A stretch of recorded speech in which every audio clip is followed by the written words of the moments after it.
बहुत हो गया, बंद करो अब धरती पे अत्याचारों को। संस्कृति का सम्मान न करते, भूले शिष्टाचारों को। आओ हमसे संकल्प लें, धरती को हरा भरा मनाएंगे। वृक्षारोपण का पुनीत कार्य कर पर्यावरण को शुद्ध बनाएंगे। आने वाली पीढ़ी को रोगों से मुक्त कराएंगे। देश शुद्ध भोजन, जलवायु आदि धरती को स्वर्ग बनाएंगे।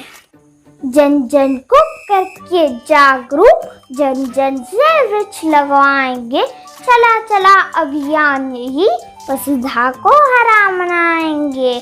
जब देखेंगे हरी भरी धरती को, तब पूर्वज भी खुश हो जाएंगे। कभी कभी नहीं, सदा हम पर्यावरण दिवस मनाएंगे। हरे भरे खूब पेड़ लगाओ, धरती का सौंदर्य बढ़ाओ। एक बरस में एक बार नहीं, 5 जून हर रोज मनाओ। धरती को स्वर्ग मनाना है तो पर्यावरण दिवस मनाना है। धन्यवाद।